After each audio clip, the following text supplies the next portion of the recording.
નમસ્કાર, આપ જોઈ રહ્યા છો નિર્માણ ન્યૂઝની વિશેષ રજૂઆત અને હું છું આપની સાથે નતાશા। દર્શક મિત્રો, આજની તારીખ 23મી ડિસેમ્બર અને વર્ષ 2020, પરંતુ ભારત દેશમાં આજના દિવસને ખેડૂત દિવસ તરીકે, કિસાન દિવસ તરીકે ઉજવવામાં આવે છે। એક સમય હતો જ્યારે આપણા દેશમાં ખેતીને જ સૌથી ઉત્તમ કાર્ય માનવામાં આવતું હતું।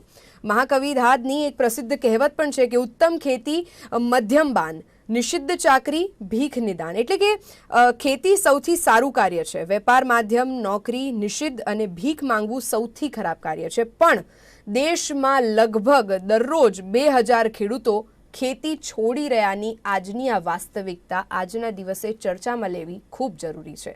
એક સમય જે હતો તેનાથી આ સમય શા માટે બદલાયો અને આ તમામ વિપરીત પરિસ્થિતિઓ ખેડૂત આગેવાનો સાથે ચર્ચા અને પ્રગતિશીલ ખેડૂતો જે હવે નવી ટેકનોલોજીનો ઉપયોગ કરી રહ્યા છે અને તેને સાથે રાખી છેલ્લા ઘણા દિવસોથી ચાલતું ખેડૂત આંદોલન, આ તમામ બાબતો આજના દિવસે ચર્ચામાં લેવી અતિશય જરૂરી બની રહી છે। અને આજના દિવસે આપણી સાથે આ પેનલ ઉપર ચર્ચા અંતર્ગત ખેડૂત આગેવાનો ભાનુભાઈ મહેતા અને કાંતિભાઈ પટેલ, આ સાથે જ પ્રગતિશીલ ખેડૂત એવા કેતન પટેલ, આપ ત્રણેય જોડાઈ રહ્યા છો। આપ ત્રણેયનું સ્વાગત કરું છું। સૌથી પહેલો મારો સવાલ ભાનુભાઈ આપને રહેશે।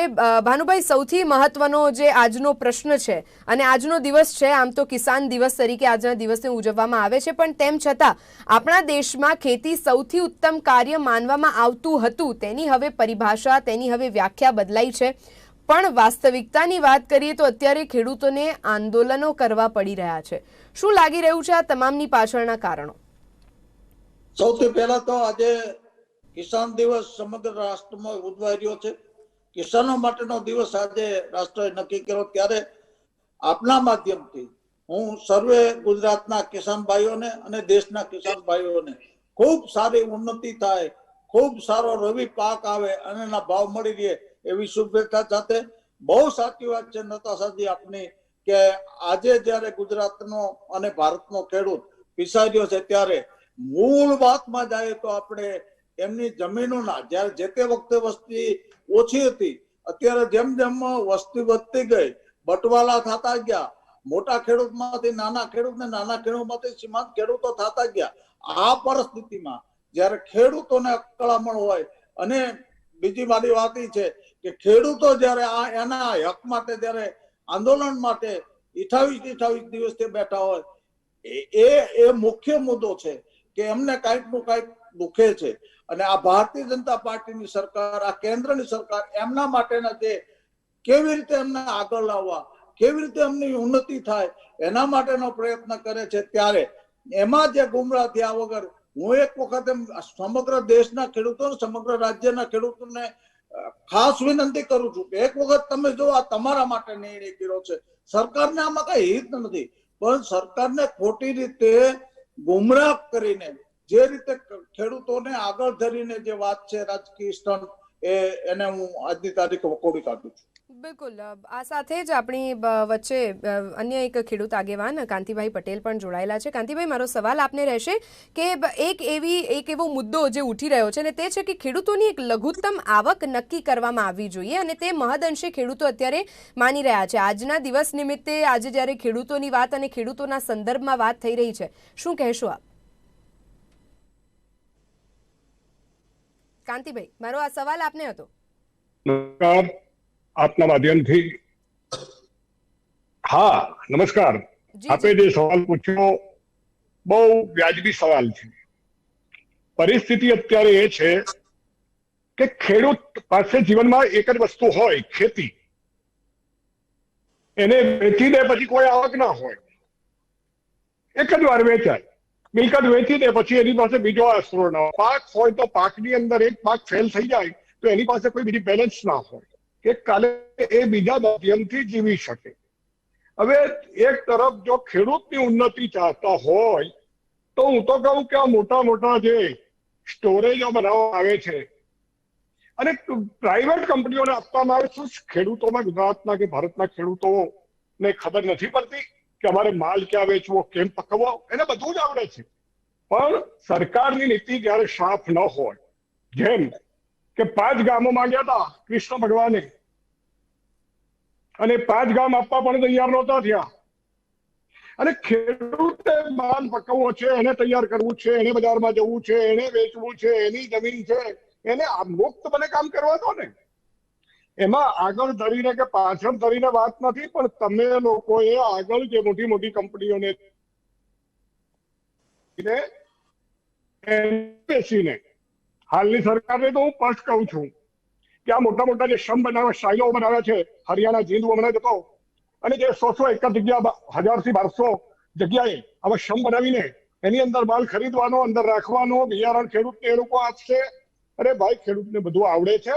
માટે મારું તો સ્પષ્ટપણે ચોખ્ખી સાદી સીધી ભાષામાં વાત છે, ખેડૂતો જે માંગણી કરે છે સત્ય છે, અને સરકારે એમાં પીછેહટ કરવું પડે. સરકારે એક દીકરો હોય કુટુંબની અંદર બેન, તો એક દીકરો કદાચ નબળો હોય, ઓછું કમાતો હોય, તો એને સાખી લેવો પડે. એમ સરકાર મા બાપે મોટું દિલ રાખી અને ખેડૂતની વાત માની અને આગળ ચાલવું પડે. અને સત્ય છે કે તળાવ કાયદા પાછા લેવા જોઈએ, અને નહીં લે તો આવતા સમયમાં આ સરકારે ખૂબ મોટું આંદોલનો જોવા પડશે અને એનું ભોગવવું પડશે.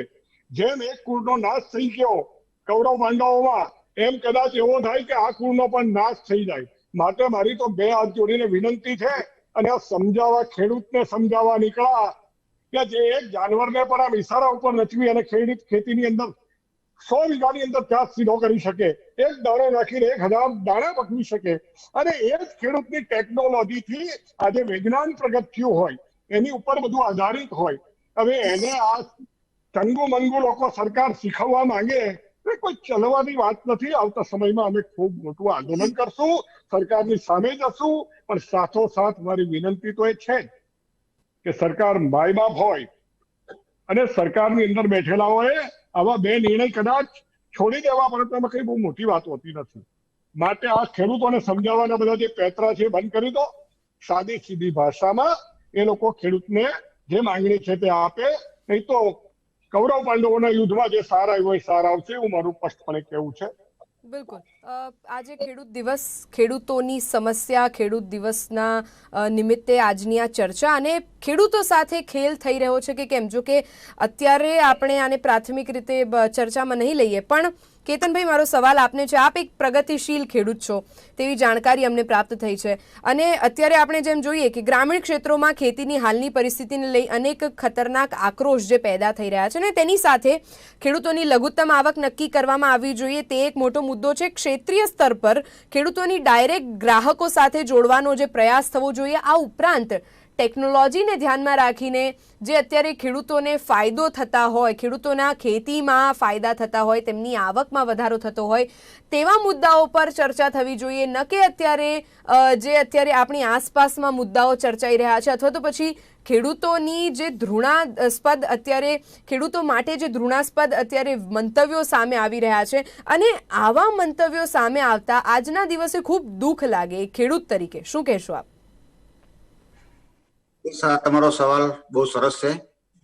ભારત એક ખેતી પ્રધાન દેશ છે, તો ખેતી પ્રધાન દેશની અંદર આજે આપણે જોઈએ તો ખેડૂતે જે પહેલાના વર્ષોની અંદર ખેડૂત જે ખેતી કરતો હતો એ હવે ખેતી રહી નથી. અત્યારે એક ખેડૂત ખેતી એક ઉદ્યોગનો આકાર લઈ રહી છે. તો આજે દિવસે દિવસે આપણે જોઈ રહ્યા છીએ કે ઉત્પાદન વધતા ગયા. સિઝનની અંદર માનો કે કોઈ પણ ક્રોપ પાકતો હોય તો કોઈ પણ ક્રોપ પાકવાની સાથે એના બજાર ભાવ આપણે તે ટાઈમે મળતા હોતા નથી હોતા. તો એના બદલે આજે મારું એવું માનવું છે કે જે આજે અનાજ પાકતું હોય તો આજે ગવર્મેન્ટ થ્રુ આપણને જે વસ્તુ અત્યારે હાલની તારીખમાં જે આંદોલનો જોઈ રહ્યા છે આપણે એ બધું ભૂલી જઈ અને આપણે જે વસ્તુ પકવીએ છીએ એનું આપણને બજાર ભાવ સારા મળે.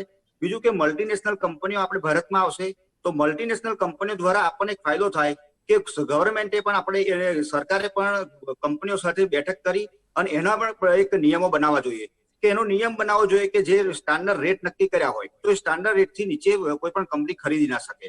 અને બીજું કે એની ઉપર કે 10 થી 15% માર્જિન લઈ અને ગ્રાહક સુધી પણ પહોંચે તો કોઈ પણ ગ્રાહક લેનાર છે એને પણ સસ્તું પડે અને કોઈ પણ વેચનાર માલ ખેડૂત છે એને પણ સારું રહે.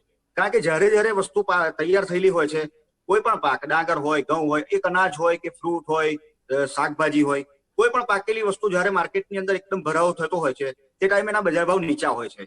તો ગવર્મેન્ટના રૂલ્સ પ્રમાણે એ ભાવથી નીચે વ્યક્તિ ખરીદી ના શકે. બીજું કે દરેક ખેડૂત સરખો હોતો નથી. દરેક ખેડૂતના ખેતરમાં કોઈ પણ ક્રોપ કરેલો હોય તો એક સરખો પાકતો હોતો નથી. એમાં પણ A grade, B grade, C grade નું પાક પાકતો હોય છે. તો એ ગ્રેડ નો ભાવ આપણને સરકાર નક્કી કરે કે આ સ્ટાન્ડર્ડ ભાવ રહેશે, બી ગ્રેડ નો આ ભાવ રહેશે, સી ગ્રેડ નો આ ભાવ રહેશે. તો એ ગ્રેડ વાઇઝ પણ એ કંપની કે કોઈ પણ જગ્યાએ આપણે વેચી માલ, કોઈ પણ દેશની અંદર આપણે માલ એ વસ્તુને વેચી શકીએ. તો ગ્રેડ પ્રમાણે એનો બજાર ભાવ ખેડૂતને મળશે અને એને ગવર્મેન્ટના રૂલ્સ પ્રમાણે જે ભાવ નક્કી કરેલા છે એ પ્રમાણે ખેડૂતને ફાયદો થશે. આવું મારું માનવું છે. બીજું કે મેં પહેલા પણ કહ્યું કે હવે ખેતી એ ખેતી નથી રહી, હવે આપણે ઉદ્યોગનો આકાર લઈ રહી છે. તો આપણે એની સાથે જો તાલ મિલાવીને જો આપણે કામ કરવામાં આવે તો ખરેખર 100% ખેડૂતને ફાયદો થશે. બીજું કે ગવર્મેન્ટની પણ એટલી બધી નવી નવી યોજનાઓ હોય છે કે નવી નવી યોજનાઓની અંદર આજે ખેડૂત આઈ પોર્ટલ પર તમે જોઈએ તો નવી નવી ખેડૂતોને જેટલા સબસિડી ધોરણ જોવા જઈએ તો ખેડૂતને કોઈ પણ જરૂરિયાત હોય તો એને પણ ખેડૂતને લાભ મળતો હોય છે. બીજું કે આજે ખેડૂતે એક વસ્તુનું, આજે કિસાન દિવસ છે તો એમાં હું એક વસ્તુ કહીશ કે ખેડૂતે ઓર્ગેનિક તરફ આગળ ધ્યાન વધારે દોરવું પડશે. કે દિવસે દિવસે આપણી જે જમીનો બગડી રહી છે, ધરતી એક આપણી માં છે, તો ધરતી માને આપણે બચાવી આપણા હાથમાં છે, એ ખેડૂતના હાથમાં છે. તો આપણે જેવી રીતે આપણી માની સાથે જે વ્યવહાર કરીએ છીએ એવી રીતે આપણે જો ધરતી માતાની સાથે જો રહીશું અને એની જો આપણે એનું ઋણ આપણે ચૂકવીશું, કેવી રીતે કે આજે તમે કોઈ પણ કેમિકલ ખાતરનો બહિષ્કાર કરીએ, કેમિકલ ખાતરનો ઉપયોગ ના કરીએ. અને બીજું કે પશુપાલનની સાથે આપણે જો ખેતીને સંકળાઈશું તો 100% આપણને ફાયદો થશે. પશુપાલન મતલબ કે 10 તમે 8-10 ગાય રાખો તો ગાયનું છાણ, ગૌમૂત્ર, છાશ, વન નીચેની માટી, કઠોળનો લોટ જેવું કે જીવામૃત આવી રીતે આપણે તૈયાર કરી અને આપણે કોઈ પણ ક્રોપમાં આપીશું તો આપણું ખર્ચ બચશે. ખર્ચ બચવાની સાથે સાથે આપણું ક્વોલિટી વાળું ઉત્પાદન આપણને મળશે. અને ઉત્પાદનની સાથે જે વસ્તુ આપણે ફ્રૂટ પકવ્યું હોય કે અનાજ પકવ્યું હોય કે શાકભાજી પકવ્યા હોય એ કોઈ પણ વસ્તુ ખાવામાં આવશે તો એનું માનવ સ્વાસ્થ્ય પણ સારું રહેશે. આપણે દિવસે દિવસે જોતા રહ્યા છીએ કે દવાખાને હોસ્પિટલની અંદર એટલી બધી હોસ્પિટલની અંદર લોકો પેશન્ટ આવી રહ્યા છે કે હોસ્પિટલની અંદર એનો બેડ નથી મળતો. તો કહેવાનો મતલબ કે આપણે દિવસે દિવસે આપણે વિચારવું પડશે કે આપણે આવતા વર્ષોની અંદર કે આપણી પાછળની પેઢી માટે કે આપણે કેવી રીતે આગળ વધવું, કે આપણે પાછળની પેઢી માટે લોકોને કેવી રીતે આપણું જે પાકેલું અન્ન છે કે ફ્રૂટ છે કે શાકભાજી છે કેવી રીતે આપણે બજારમાં મૂકવું. કારણ કે વસ્તુ શું ક્વોલિટી વાળી આપણે વસ્તુ પકવી છે તો ક્વોલિટીનો બજાર ભાવ તો ગમે ત્યાં વધારે તમને મળવાનો છે 100% મારા છેલ્લા પાછળના 10 વર્ષના અનુભવમાં. તો કહેવાનો મતલબ એટલો કે આજે જે દેશ આખો કૃષિ જે દેશ છે એ કૃષિ પ્રધાન દેશ એ આખો એક ઉદ્યોગ, ખેતી એ ઉદ્યોગનો આકાર લઈ રહ્યો છે. તો મારું એમ કહેવું કે આંદોલનોથી માંડીને બધું છુટકારો મેળવી છોડી અને આપણે આપણું એક લક્ષ્ય રાખીએ કે આપણે સારામાં સારી રીતે ખેતી કરી અને આપણે દેશ અને વિદેશની અંદર પણ આપણી એક ભારત દેશની નામના બને એવું હું ઈચ્છું છું. નમસ્કાર. બિલકુલ, અને ખૂબ જ સરસ વાત કહી છે આપ ત્રણેય મહાનુભાવો જે આપણી સાથે આજે ચર્ચામાં જોડાયા છે. ખેડૂત દિવસ નિમિત્તે આજે આપણે ચર્ચા કરી રહ્યા છે. ખેડૂતો સાથે અને ખેડૂતો માટેની આ ચર્ચા છે. એક જૂની કહેવત છે કે શરીર સ્વસ્થ તો આખું જીવન અને દુનિયા જીતવા માટે આપની સક્ષમતા છે, પણ શરીર સ્વસ્થ ક્યારે રહેશે જ્યારે આપ ખોરાક લેશો. આ ખોરાકમાં ખેડૂતો દ્વારા જ પકવેલું અન્ન આપની થાળી સુધી પહોંચે છે. અને આજે જગતના તાતની જે પરિસ્થિતિ છે, છેલ્લા ઘણા વર્ષોથી આપણે દરરોજ બદલાતી પરિસ્થિતિઓને દરેક દિવસે કંઈક નવું, કંઈક સારું તો કંઈક નરસું પણ અનુભવતા આવ્યા છે. તેવી જ રીતે ખેડૂતો ખેતી માટેની વાત હોય, આજે કિસાન દિવસે ખાસ આપણે ખેતી પર જે ભાર આપી રહ્યા છે, ખેડૂતો સાથે અને ખેડૂતો માટેની ચર્ચા કરી રહ્યા છે, તે સંદર્ભમાં ભાનુભાઈ આજે 28મો દિવસ છે. એક તરફ આપણે જોઈએ ખેડૂત આંદોલનનો કે જ્યાં રાજધાની દિલ્હીના રસ્તાઓ પર જે ખેડૂતો દ્વારા આંદોલન કરવામાં આવી રહ્યું છે, એક તરફ જ્યાં વાત કરવામાં આવી રહી છે કે ખેડૂતોમાં સહમતિ નથી, તેમ છતાં આજે ફરીથી બેઠક યોજાશે. જો આટલી બેઠકો બાદ પણ કોઈ નિર્ણય નથી આવી રહ્યો તો આગામી સમયમાં આ આંદોલનમાં રાષ્ટ્રપતિને જે દખલઅંદાજી કરવા માટે માંગ કરવામાં આવી છે અને જે પાર્ટીઓનું કહેવું છે અત્યારે રાજનીતિ થઈ રહી હોય તેવું લાગી રહ્યું છે, આ તમામ સંદર્ભમાં રાજનીતિ ન થવી જોઈએ. જો ખેડૂતોના હિતનો વિચાર છે, આજના દિવસ પૂરતું સીમિત નહીં પણ આગામી સમયમાં પણ ખેડૂત છે તો આપણો દેશ સમૃદ્ધ છે. અને આ જ વાતને પ્રાથમિકતામાં શા માટે નથી લેવામાં આવતી? કદાચ એવા પણ મુદ્દા ઉઠી રહ્યા છે. શું કહેશો આપ? ખેડૂતો જે રીતે દિલ્હીમાં આજે 28 દિવસથી આંદોલન કરી રહ્યા છે, ખરેખર આપણે આવી ઠંડીમાં આવી પરિસ્થિતિમાં ત્યાં નહીં ઉપર આપને નીચે ધરતી આ રીતે પડ્યા છે, ત્યારે વ્યક્તિગત રીતે ખેડૂત આગેવાન તરીકે અને ભારતીય જનતા પાર્ટીના આગેવાન તરીકે હું ખૂબ દુઃખ વ્યક્ત કરું છું. આનો કોઈ પણ નિવેડો તાત્કાલિક આવે એવી અમે બધા વડાપ્રધાનથી માંડી અને રાજ્યના બધા આગેવાનો ઈચ્છી રહ્યા છીએ. ખાસ કરીને જે તમે કહ્યું એમ કે રાજકારણ ન પ્રવેશે, પરંતુ રાજકીય માણસો દ્વારા જે આ ઉભું કરેલું ષડયંત્ર છે, કાંતિભાઈ બહુ સરસ વાત કરી, પરંતુ જ્યારે આવા ષડયંત્રનો ભાગ બન્યા વગર, જેમ ભાઈએ કહ્યું ને કે આજે કિસાન દિવસ છે, કિસાન દિવસમાં કિસાનોની ઉન્નતિ કેવી રીતે થાય, કિસાનોની આવક કેવી રીતે વધે, કિસાનોની ફસલના યોગ્ય દામ કેવી રીતે વધે, ઝીરો બજેટથી ખેતી કેવી રીતે થાય. આપણા ગવર્નર શ્રી પણ ગામડે રખડી ગયા છે ખેડૂતોને સલાહ સૂચન કરવા કે ભાઈ તમે ખાતરનો વપરાશ ઓછો કરો, તમે દવાનો વપરાશ ઓછો કરો અને તમે ગાય આધારિત ખેતીમાં તમે આગળ વધો. એ રીતે ઝીરો બજેટથી ખેતી કરવાની વાત છે. અનેકવિધ કલ્યાણકારી પગલાઓ રાજ્ય સરકાર ને કેન્દ્ર સરકાર લઈ રહી છે, પરંતુ દુઃખ સાથે કહેવું પડે છે કે આજે એક આ ઇસ્યુ ઉભો થઈ ગયો છે દેશમાં, અને આનો કોઈ પણ નિવેડો તાત્કાલિક આવે એવી અમે સૌ આગેવાનો સતત ચિંતિત છીએ. બિલકુલ કાંતિભાઈ, એક જૈવિક ખેતીનો પ્રશ્ન છે અને જૈવિક ખેતીનો મુદ્દો છે કે જે આગામી સમયમાં આપણું ભવિષ્ય છે. કારણ કે જેમ કેતનભાઈએ વાત કરી, તમામ ખેડૂતો માટે જ નહીં પણ આપણે ધરતીને માતાનું બિરુદ આપ્યું છે, અને માતામાં જ્યારે કોઈ પણ કેમિકલ વપરાશનો વધારો થઈ જતો હોય છે અને આપણી ધરતી ફર્ટિલાઇઝેશનમાં એટલે કે એગ્રીકલ્ચર સ્વરૂપે કઈ રીતે ઓર્ગેનિક બની શકે તે બાબતે હવે કેતનભાઈ જેવા અનેક ખેડૂતો જે છે અને ખેતી સાથે સંકળાયેલા લોકો છે તેઓ તે બાબતે નિષ્ણાતો સાથે ચર્ચાઓ કરીને અને અનેક માધ્યમોએ જ્ઞાન મેળવી અને પોતાની ખેતી કઈ રીતે ઓર્ગેનિક અને ફલિત થઈ શકે તે બાબતે ધ્યાન આપી રહ્યા છે. પણ તેમ છતાં સરકાર દ્વારા જે પણ રજૂઆતો કરવામાં આવે છે, જે યોજનાઓ બનાવવામાં આવે છે, તેનામાં પણ એક આ બાબતે યોજના બનવી જોઈએ કે જે આપણે શરૂઆતમાં મુદ્દાઓ લીધા તે તો જરૂરી છે જ કે ગ્રામીણ ક્ષેત્રમાં ખેતીની હાલ જે પરિસ્થિતિ છે, ખતરનાક જે આક્રોશ પેદા થઈ રહ્યો છે, એક તો લઘુત્તમ આવક નક્કી કરવામાં આવવો જોઈએ એનો મુદ્દો છે, ક્ષેત્રીય સ્તર પર ખેડૂતોને ડાયરેક્ટ ગ્રાહકો સાથે જોડવાનો પ્રયાસ અને જૈવિક અને કુદરતી ખેતીને પ્રોત્સાહન આપીને અને ટકાવી રાખવા, તેમને ઢાળવા અને તેમને આગળ લઈ જવા માટેનો એક નવો અભિગમ શરૂ થવાની જરૂર છે, તાતી જરૂર છે. આજના દિવસે આપ શું રજૂઆત કરવા માંગો અથવા તો શું ઈચ્છા રાખો છો? બહુ સાચી વાત કરી છે મારા મિત્રોએ. પરિસ્થિતિ એ છે કે જ્યારે એક ખેડૂતનો દીકરો 2 એકર 5 એકર જમીનનો માલિક હોય અને એની શાકભાજી બનાવે ત્યારે સહકારી ભાવના અને સરકારી ભાવના આ બેને સંયમમાં સાથે આવવું પડે. 20 કિલોમીટર 25 કિલોમીટર શહેરથી દૂર ખેતી કરતો હોય અને 100 કિલો રીંગણા બનાવ્યા હોય ને લઈને આવે તો એને 1500 રૂપિયા કે 500 રૂપિયા ભાડું લાગતું હોય તો એ 80 વર્ષની ઉપર લઈને આવે તો 100 રૂપિયા હતા. એટલે સહકારી ભાવના હતી એ બધી બંધ થઈ.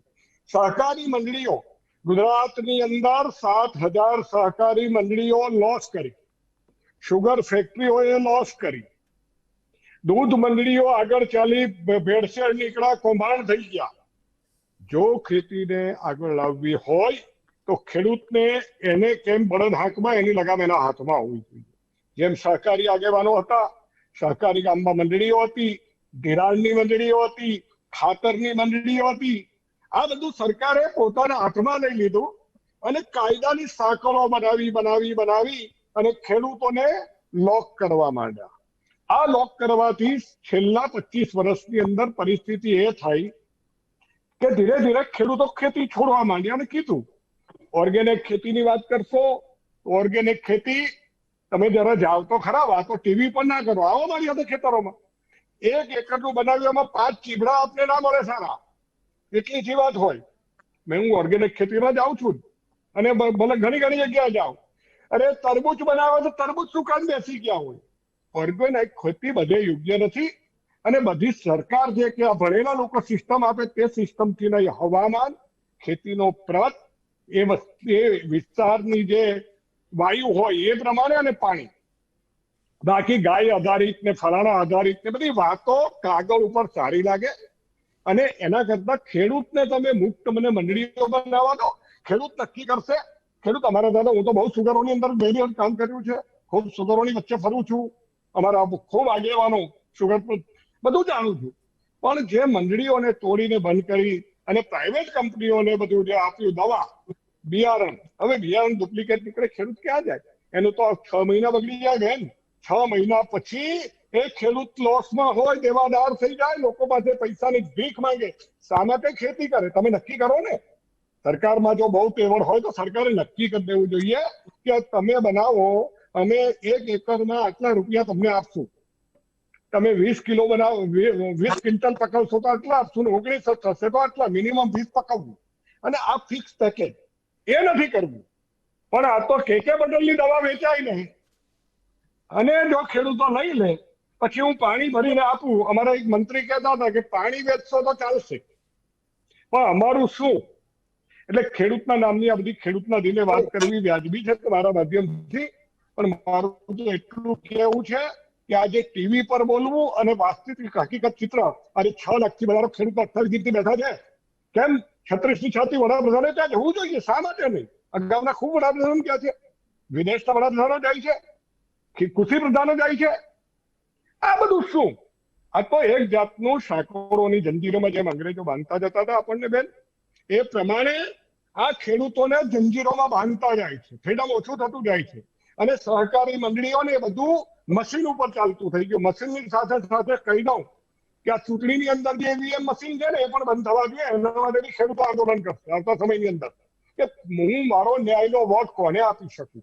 હું ખેડૂત છું, શું પકવી શકું? હું ખેડૂત છું, હું ક્યારે ભાત કાપી શકું? હું ખેડૂત છું, કયા ભાવે વેચી શકું? હું ખેડૂત છું, કયા બજારમાંથી કઈ વસ્તુ ખરીદું, કયું ખાતર ખરીદું?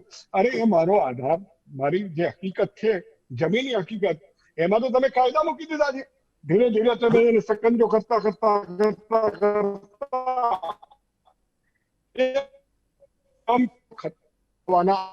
ખેડૂતો છેલ્લા લઈ રહ્યા છે આ યુગના. ખેતી ઘટી, આવક વધી, મંત્રીઓની આવક વધી, સરકારની આવક વધી, ટેક્સો વાળાની આવક વધી, અને ખેડૂતની ક્યાં વધી? શા માટે આંદોલન કરવા જવું પડે? આંદોલન શું કામ ખેડૂતે કર્યું? કોના પાસે કર્યું? મુદ્દા પર તો આવો. શું જરૂર છે ખેડૂતને ઘરમાંથી બૈરી છોકરા મૂકીને નીકળવાની? પણ જરૂર એટલા માટે પડી કે આ જે કાયદાઓની જે સિસ્ટમ છે એ સિસ્ટમ તદ્દન ફેલ છે, તદ્દન ખોટી છે. ફક્ત ને ફક્ત ખેડૂતને એક ડબ્બીમાં પૂરી અને જેમ દવા બનાવવા માટે લાખો રૂપિયાનું ઝેર વીછી પાસે કાઢવામાં આવે કે કોબરા પાસે, એમ આ પરિસ્થિતિ કોબરા કરતા ખતરનાક છે. એટલે મારે તો બહુ સ્પષ્ટપણે કહેવું છે કે આવી બધી ચીકણી ચોપડી ખેડૂતોની આ બધી વાતો જવા દો, મુદ્દાની વાત પર આવો કે આ ખેડૂતના જે આંદોલન છે એની અંદર તમે હા અને નાશ કરો. નથી કરવું, ભલે ખેડૂત કદાચ દેશને નુકસાન. ના જી બિલકુલ છે. અને કાંતિભાઈ આપની વાત બિલકુલ સારી છે અને સહમત પણ છીએ કે ખેડૂતોની જે વાસ્તવિકતા છે ખેતરમાં જઈને અને જોવાની જરૂર છે. અત્યારે તો આપણે માત્ર વાત કરી શકીએ, જે પોતાના મંતવ્યો છે તે પ્રકટ કરી શકીએ આ માધ્યમે. પણ કેતનભાઈ બિલકુલ ટૂંકમાં આપની પાસેથી જતા જતા એ જાણી લઈશું કે ભારત જેવા ખેતી પ્રધાન, કૃષિથી સમૃદ્ધ આ દેશની જે ઉન્નતિ છે અને તેનો જે ભાર છે તે ખેતી ઉપર રહેલો છે અને આપણા દેશનું ગર્વ છે.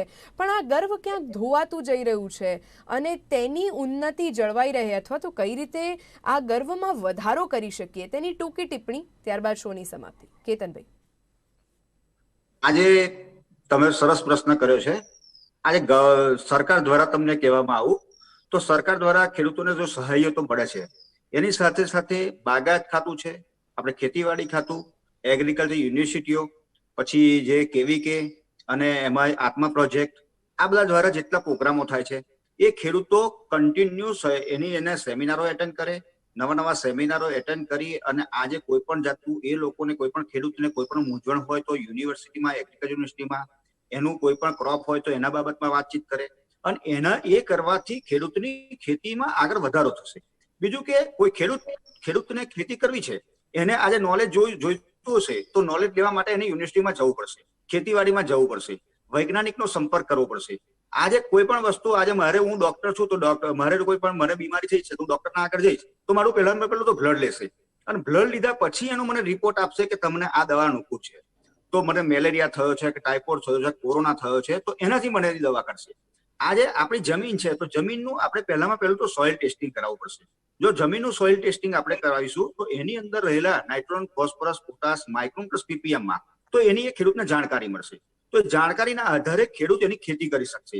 એ ઓલરેડી રાજ્ય સરકારે, ભારત સરકારે દેશની અંદર જે સોઇલ હેલ્થ કાર્ડ ખેડૂતોને ઘરે ઘરે પહોંચ્યા છે. બીજું વસ્તુ કે એ ના પહોંચ્યા હોય તો આપણી પણ ફરજ છે કે આપણી જમીનને માટે આપણે કરાવવી જોઈએ અને આ વસ્તુ કરાવીને આપણો ક્રોપની જમીનની આગળની તૈયારી આપણે કરીએ. બીજું કે કૃષિ મહોત્સવ ચાલતા હોય કે જે પ્રોગ્રામો ગવર્મેન્ટના કે કૃષિના ચાલતા હોય છે એને ખેડૂતે ખરેખર એનો રસ લઈ અને એમાં એ રસ લઈને એની અંદર એની વિગત જાણવાની ખેડૂતને જરૂર છે, ખેડૂતની ફરજ છે.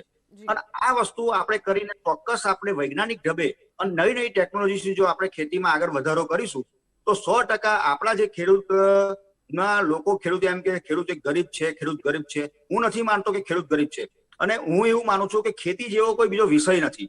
ખેતીની અંદર જે આપણે આવક કરી શકીશું એવી કોઈ બીજા પાકની અંદર આપણને આવક મળી શકે એવું હું નથી માનતો. પણ એને અત્યારના સમયની અંદર અત્યારે વૈજ્ઞાનિક ઢબે અને નવી ટેકનોલોજીના આધારે જો ખેતી કરવામાં આવે તો 100% આપણને સફળતા મળી શકે. સમય સાથે પરિવર્તન એ આજના જ દિવસની નહીં પરંતુ છેલ્લા ઘણા સમયથી આપણે જોતા આવ્યા છે અને આ પરિવર્તન કઈ રીતે લાવી શકાય. આજે કિસાન દિવસ નિમિત્તે જે આપણે વાત કરી કે કૃષિ સમૃદ્ધ આપણો ભારત દેશ, પણ આ સમૃદ્ધિ અને ઉન્નતિમાં વધુ ચાર ચાંદ કઈ રીતે લાગી શકે તેના આજની આ ચર્ચા, જો કે અડધો કલાક મને લાગે છે ત્યાં સુધી આ સમય ઘણો ઓછો પડે છે કારણ કે કૃષિ આ જે વિષય છે તે ઘણું ઊંડાણપૂર્વક છે, પણ તેમ છતાં આજની આ ચર્ચા નિમિત્તે આપણે એ જાણવાનો પ્રયાસ કર્યો ખેડૂતો માટે અને ખેડૂતો પાસેથી જે જાણી લેવાનો પ્રયાસ કર્યો કે સહકારી અને સરકારી આ બંને ભાવનાઓ ખેડૂતોની ઉન્નતિ માટે કાર્યરત બને તેવી જ આશા સાથે આજના વિષયને અહીંયા જ ટૂંકાવીશું. ભાનુભાઈ, કાંતિભાઈ અને કેતનભાઈ, આપ અમારી સાથે ચર્ચામાં જોડાયા તે બદલ આપનો ખૂબ આભાર. દર્શક મિત્રો, આજે ખેડૂત દિવસ નિમિત્તેની ચર્ચા અને આજના વિષય અંતર્ગત હાલ બસ આટલું જ, પરંતુ આવા અનેક વિષયો સાથે ફરી મળીશું. ત્યાં સુધી મને આપશો રજા. નમસ્કાર.